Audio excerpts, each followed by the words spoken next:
ಅಪ್ಪಾಜಿನ lift ಬೇಡ ಬೇಡ ಮಾಡ್ಲಾ? Please please. ಅಪ್ಪ ಏ ಎಲ್ಲೋ ಇದೆಯಾ? ಫೋನ್ ಯಾಕಾಯ್ತಲ್ಲ? ಅದು ಮೀಟಿಂಗ್ ಅಲ್ಲಿ ಬಿಸಿ ಇದ್ದೆ ಅಪ್ಪ. ಅಬ್ಬಬ್ಬಬ್ಬಬ್ಬ, ಮೀಟಿಂಗ್ ಅಟೆಂಡ್ ಮಾಡ್ತೀಯಾ? ಏನ ನೈಟ್ ಮೀಟಿಂಗ್ ಅಲ್ಲಿ ಎಣ್ಣೆ ಕೊಡ್ತಾರ? ಅಪ್ಪ ಅದು ಸಾಫ್ಟ್ವೇರ್ ಆಫೀಸ್ ಅಪ್ಪ. ಯಾಕೋ ಕೊಡಲ್ಲ? 1 ಲಕ್ಷ ಸಂಬಳ ಕೊಡ್ತಾ ಇದಾರೆ. ನೆಕ್ಸ್ಟ್ ವರದಕ್ಷಿಣೆ 1 ಕೋಟಿ ರೂಪಾಯಿ, ಇದು ಫಿಕ್ಸ್. ಏನು ನಿನಗ್ 1 ಕೋಟಿ ವರದಕ್ಷಿಣೆ ಬೇಕಾ? ಅದು ಅಪ್ಪ. ಹ? ಕೋಟಿ ವರದಕ್ಷಿಣೆ ಬೇಕಾ ನಿಂಗೆ? ಹಾ ಹೇಳು, 1 ಅಪ್ಪ. ಕೋಟಿ ರೂಪಾಯಿ ವರದಕ್ಷಿಣೆ ಬೇಕಾ? ಯಾರಿರ್ಬೋದು? ಮೊದ್ಲೇನೋ ಕರೆಂಟ್ ಹೋಯ್ತು, ಇವಾಗ ನೋಡಿದ್ರೆ ಕಾಲಿಂಗ್ ಬೆಲ್ ಒತ್ತುತ್ತಿದ್ದಾರೆ. ನನ್ಗೆ ಯಾಕೋ ಭಯ ಆಗ್ತಾ ಇದೆ. ಶಿವ, ಇದು ನಮ್ ಫ್ಲಾಟ್, ಯಾಕ್ ಭಯ?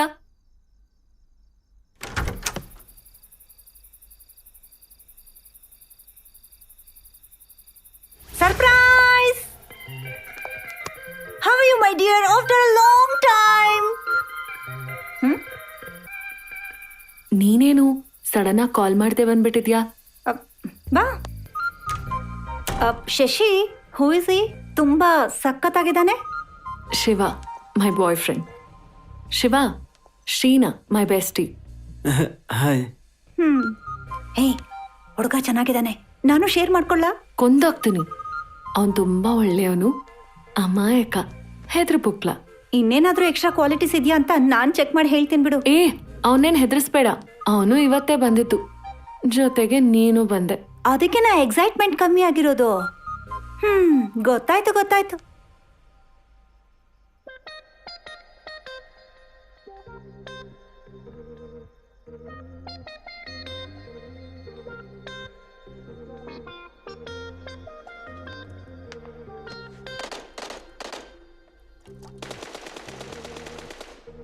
ಶಿವ, ಇದಕ್ ಮುಂಚೆ ಯಾರ ಜೊತೆ ಆದ್ರೂ ಡೇಟಿಂಗ್ ಹೋಗಿದ್ದ? ಅಯ್ಯ ಇಲ್ಲ ರೀ. ಶೀನಾ, ಇರೇ, ಇಂಟ್ರಾಕ್ಟ್ ಆಗೋಗ್ಬಿಡು. ಯಾಕೆ ಹೋಗಿಲ್ಲ? ಯಾವ ಹುಡ್ಗಿನೂ ಯಾವತ್ತೂ ನಿನ್ನ ಕರ್ದಿಲ್ವಾ? ಅಥವಾ ಯಾವ ಹುಡ್ಗಿನೂ ನಿನಗಿಷ್ಟ ಆಗಿಲ್ವಾ? ನಾನು ಅಪ್ರೋಚ್ ಆಗಕ್ ಮೊದಲೇ ನನ್ಗಿಷ್ಟ ಆಗಿದ್ದ ಹುಡುಗಿ ನನ್ಗೆ ಅಪ್ರೋಚ್ ಆದ್ಲು ರೀ. ಇದ್ರ ಮಧ್ಯೆ ಶಿವ ಪೂಜಲ್ ಕರಡಿ ಬಿಟ್ಟ ಹಾಗೆ ನೀವು ಅಪ್ರೋಚ್ ಆದ್ರಿ.